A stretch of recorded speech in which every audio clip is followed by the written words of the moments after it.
आज ईसा home kitchen में मैं आपके साथ शेयर करूंगी खस्ता नमक पारे और मीठी बूंदी की रेसिपी, जो कि बनाना बहुत ही आसान है। हलवाई स्टाइल में हम बनाएंगे, बहुत ही मज़ेदार और डिलीशियस ही रेसिपी है। मीठी बूंदी में हम बनाएंगे, जिसे कि बनाना भी कहते हैं, बहुत ही मज़े की लगती है नमक पारे के साथ। तो चलिए फिर आज की रेसिपी बनाना स्टार्ट करते हैं। बिस्मिल्लाहिर्रहमानिर्रहीम।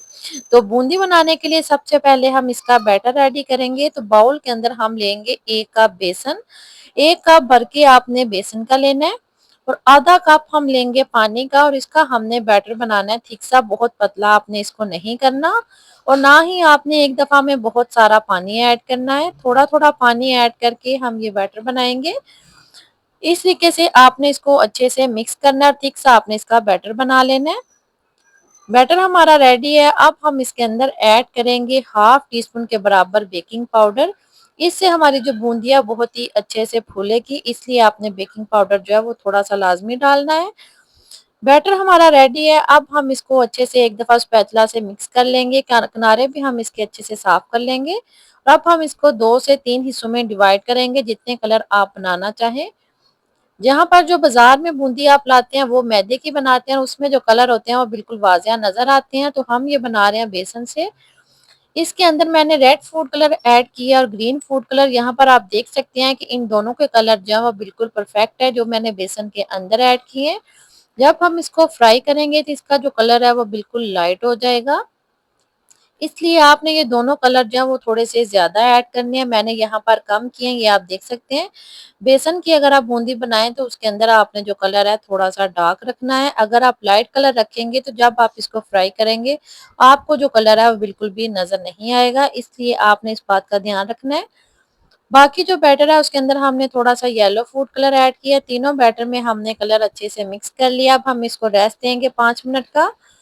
दूसरी तरफ हम बूंदी के लिए शीरा रेडी करेंगे, जिसके लिए मैंने 1 कप चीनी भर के ली है।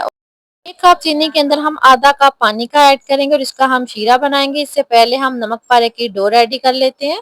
तो नमक पारे बनाने के लिए मैंने यहाँ पर मैदा लिया है, 2 कप भर के लिया, और इसके अंदर हमने 1/4 कप के बराबर जो घी है वो ऐड करना है। कुकिंग ऑयल ऐड नहीं करना। 1 टीस्पून नमक ऐड करेंगे और 1 टीस्पून अजवाइन ऐड करेंगे। पहले हम सारी चीजों को अच्छे से मिक्स करेंगे। आपने मैदे को जब गूंदना है इससे पहले आपने इसको अच्छे से मिक्स करना है और आपने इस तरीके से मुट्ठी बंद करके देखनी है कि आपके जो मैदे की मुट्ठी है वो बंद हो रही है कि नहीं। अगर आपका मैदा नहीं जोड़ा तो आपने इसके अंदर थोड़ा सा घी और ऐड कर लेना है। उसके बाद हम इसके अंदर थोड़ा थोड़ा पानी ऐड करके इसकी हार्ड सी डो बनाएंगे। जितनी आप हार्ड डो बनाएंगे उतने ही आपके जो नमक पारे हैं वो खस्ता बनेंगे। नमक पारे की जो डो है वो भी हमने अच्छे से गूंद ली है। अब हम इसको कवर करेंगे और हम इसको 10 से 15 मिनट का रेस्ट देंगे कि अच्छे से सेट हो जाए।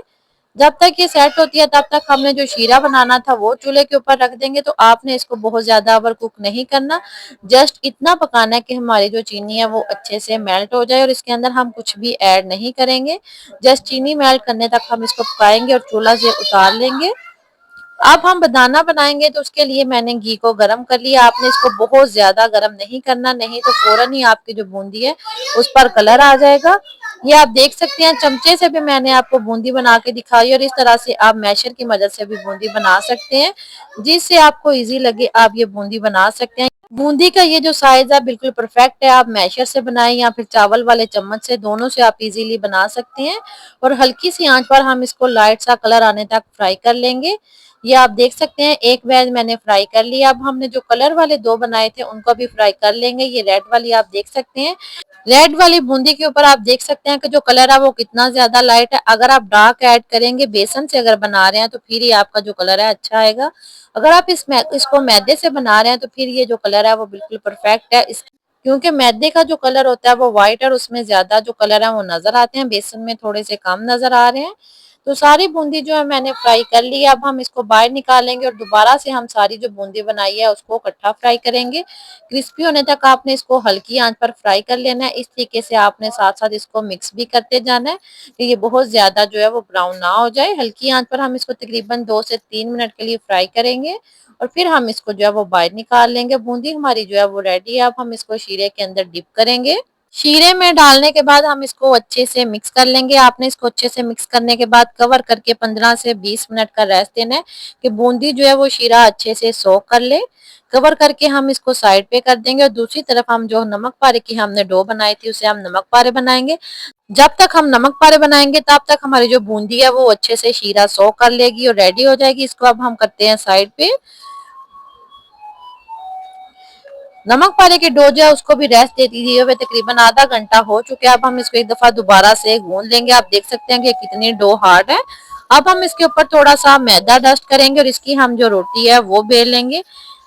नमक पारे बनाने के लिए आपने जो डो बेलनी है उसको आपने बहुत ही पतला रखना है। जितना पतला आप बेलेंगे उतने ही आपके जो नमक पारे हैं वो खस्ता बनेंगे। इस तरीके से मैंने एक ही पेड़े को बड़ा सा बेल लेंगे।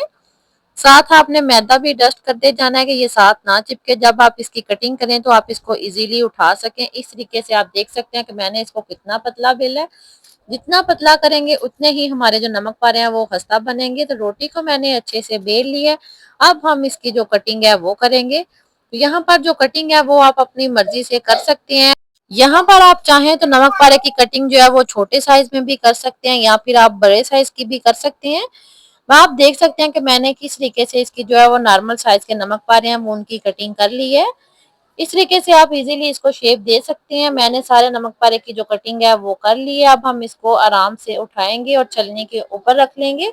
आप देख सकते हैं कि ये नीचे से बिल्कुल भी चिपके नहीं है। और अब हम इनको फ्राई करेंगे। घी को मैंने पहले से गरम कर लिया है। अगर आप घी को बहुत ज्यादा गरम करेंगे तो आपके जो नमक पारे हैं वो खस्ता नहीं बनेंगे। नॉर्मल सा आपने घी को गरम करना है और इस तरीके से आपने इसको ऊपर से प्रेस करना है। अगर आप प्रेस करेंगे तो आपके जो नमक पारे हैं बहुत ही अच्छे से फूलेंगे। ये आप देख सकते हैं। अब हम इसकी जो आंच है वो थोड़ी सी लो कर देंगे और इनको फ्राई करेंगे। जितनी लो आंच पर आप इनको फ्राई करेंगे आपके नमक पारे जो है वो उतने ही खस्ता बनेंगे। प्यारा सा गोल्डन सा कलर आने तक हम इनको फ्राई कर लेंगे। आप देख सकते हैं नमक पारे का कलर जो है वो कितना प्यारा है। कितने परफेक्ट हमारे जो नमक पारे हैं वो रेडी हुए हैं। इसी तरीके से हम जो दूसरा बैच है वो भी रेडी कर लेंगे। आपने इस तरीके से दूसरे भी जो है वो ऊपर से प्रेस करके फ्राई कर लेने। अगर आप नमक पारों को ऊपर से थोड़ा सा प्रेस करेंगे तो आपके जो नमक पारे हैं वो अच्छे से राइज होंगे, फूले फूले बनेंगे। और अगर तेज आंच पर करेंगे तो आपके जो नमक पारे हैं वो ज्यादा खस्ता नहीं बनेंगे। तो इसलिए नमक पारे जो है वो नॉर्मल सी आंच पर फ्राई करें। नमक पारे मैंने सारे फ्राई कर लिए हैं। आप देख सकते हैं कि बिल्कुल परफेक्ट हमारे सारे नमक पारे जो हैं वो रेडी हो चुके हैं। आप देख सकते हैं माशाल्लाह से कितना प्यारा कलर आया और कितने अच्छे से हमारे जो नमक पारे हैं वो फूले हैं। तो सारे नमक पारे मैंने फ्राई कर लिए हैं। अब हम इनको साइड पे करेंगे और दूसरी तरफ हमने जो बनाना सोक करके रखा था शीरे में उसको बाहर निकाल लेंगे। इस तरीके से छलनी से आपने इसका जो शीरा है वो अच्छे से छान लेना है। शीरा छानने के बाद आपने इसको तकरीबन 10 से 15 मिनट का रेस्ट देना है। और 15 मिनट का जब आप रेस्ट देंगे तो आपका जो बदाना है वो अच्छे से ड्राई हो जाएगा। बिल्कुल भी गीला गीला नहीं होगा। अच्छे से शीरा सोक कर लेगा। जब आप बदाने को थोड़ा सा रेस्ट देंगे तो फिर आप उसको तोड़ के देखेंगे तो उसकी जो जाली है वो बिल्कुल परफेक्ट बनी होगी। अंदर तक उसने जो शीरा है वो सोक किया होगा। बहुत ही मजे का और परफेक्ट हमारा बदाना जो है वो भी रेडी हो गया। और नमक पारे भी आप देख सकते हैं माशाल्लाह से कितने खस्ता बने हैं। नमक पारे के साथ जो बदाना है वो बहुत ही मजे का लगता है। आई होप कि आपको मेरी ये रेसिपी पसंद आई होगी। रेसिपी जरा से भी अच्छी लगती है तो प्लीज वीडियो को लाइक और शेयर लाजमी कीजिएगा। और अगर अभी तक आपने चैनल को सब्सक्राइब नहीं किया तो प्लीज चैनल को सब्सक्राइब लाजमी कीजिएगा। और ये रेसिपी ट्राई करने के बाद कमेंट सेक्शन में अपना फीडबैक लाजमी दीजिएगा कि आपको मेरी रेसिपीज कैसी लगती हैं। रेसिपी अच्छी लगी तो प्लीज वीडियो को लाइक और शेयर लाजमी कीजिएगा। Thanks for watching. Allah Hafiz.